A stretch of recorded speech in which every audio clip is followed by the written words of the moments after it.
bangale kan haka dan ba a farko raina bai so ba dan zuciya ba ta karɓa ba ki nuna in ba ni rayuwar ki ta faɗaɗi ba shirri ba na so ki so na gaskiya hakan gunki ke ba riba ba sheke irin soyayyar taki sai dai aje ai morewa fahimtar hakan yayi wuya ne garin ashe kin ɗaukin bawa na sha wuya lallai ya soyayya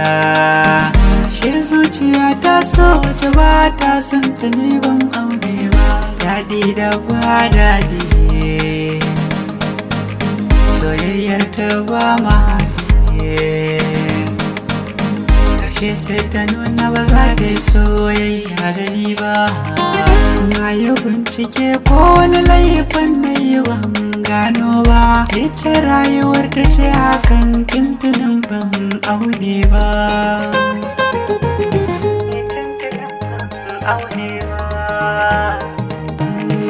na sa hakuri cikin raina ya zama sanadin samun ɗiya mun alkawari ta zama haɗin rayuwa ta min soyayya wacce ne ban san da irinta ashe ma fa ne ban san soyayya ba balle daɗinta ta yaye bakin cikin raina ta samar farin ciki na raina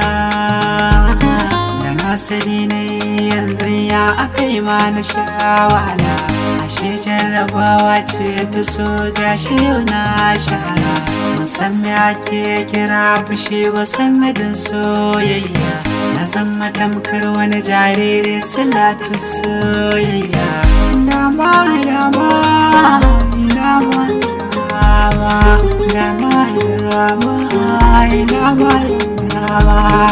dama ina ma da ke na fara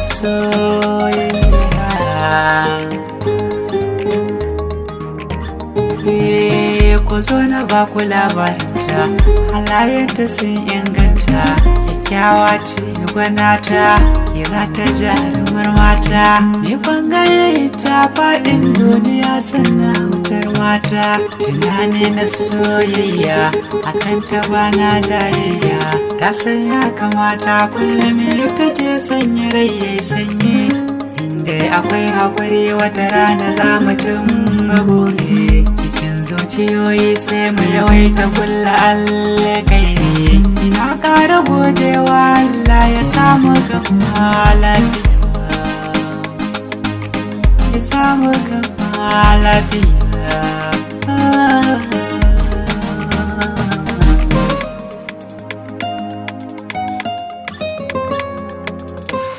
You are